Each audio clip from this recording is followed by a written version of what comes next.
Yan, ito mga boss yung NS125 Fi.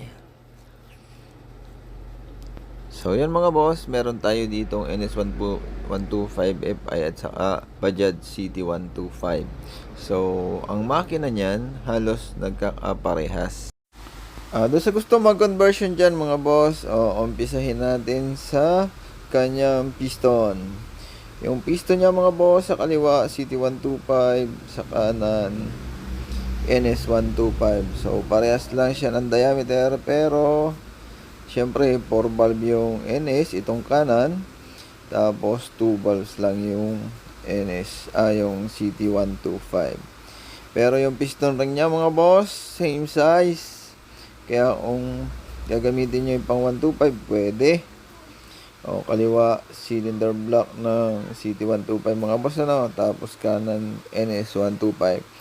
So yun, nagkakaiba siya ay sa stud ng yung 6mm mga boss. Tapos dito naman sa mga sensor, pwede may lalagyan itong CT125 dito sa kaliwa. Pwede lagyan ng thermal sensor. Yun, di ba? Halos pamarehas. Kaya kung convert, pwede yan. Kung gagawin yung 4 valve CT125. Pero mas maganda kung gagamitin nyo na ay yung pang 135 kasi mas malaki. Pero kung same displacement, parehas na parehas mga boss. Sa gasket, yung gasket pwede namang i-modify yung dito sa CT125 papunta sa NS125, bubutasan nga lang yung dyan sa kanan. At yun, kung gusto namang gawing Fi si CT125, pwede din mga boss, gamit lang ang pyesa ng NS125. So yan halos same talaga mga boss. Konting conversion lang pero magkakaigi yan. Kasi yun naman, iisa naman ang parang hulmahan ng kanyang crankcase. 4 valves. Yan. Itong stand na to, yan sa baba, yan yung pinagkaiba. Bukod sa ron mga boss, wala na ibang babaguhin dyan. Ayan. Sa mga gusto mag-convert lang yung mga boss, kaya binigyan natin ng comparison kung paano ang diskarte, anong gagawin. Pero halos magkamukha yan. Yun. Dito naman sa ibabaw niya mga boss, yun nga, syempre 4 valves na to.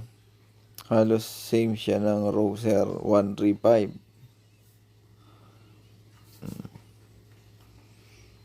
Kaya ang pinakamagandang gawin dyan, kung meron kayong makukuha, halimbawa parts out Roser 135, pwede rin.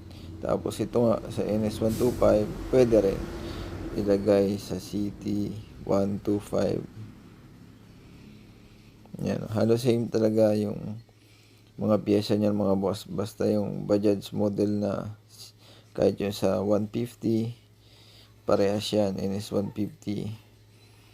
Yan, naandyan ang mga conversion yan. Kung depende na lang sa gagawa mga boss.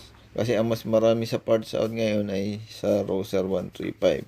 Madalang pa yung sa NS. Pero yun nga, ang kagandahan nito, naka-design na siya Fi dun sa mga pyesa niya mga boss. Kung ililipat nyo lang, pwede naman. Halos nagkakaparehas talaga siya. And yun, doon sa cams, syempre magkaiba yan. Kasi 4 valves, 2 valves. Pero kung head assembly na nga yung gagamitin, ay magkakaigi. Tapos ito yung ECU niya mga boss, yung computer box. So yan, hindi sobrang dumi na kasi hindi naman natin nilinis. Tapos ito naman yung kanya CDI doon sa CT125. Carburetor, CT125. Basta ang conversion yan, kung may balak ayaw mag Fi, pwede kung makakakuha kayo sa pyesa ng NS125. Ang babaguhin nyo lang syempre yung magneto, ECU, wiring harness. Basta kung syempre marami nang nag-convert ngayon. kung gagawin nyo ang FI, si CT125, ito na yun, si NS125 FI. Halos iisa talaga yung makina niyan, kulay itim lang kumpara natin dun sa Bajaj CT125. So yun, hanggang dyan lang mga boss.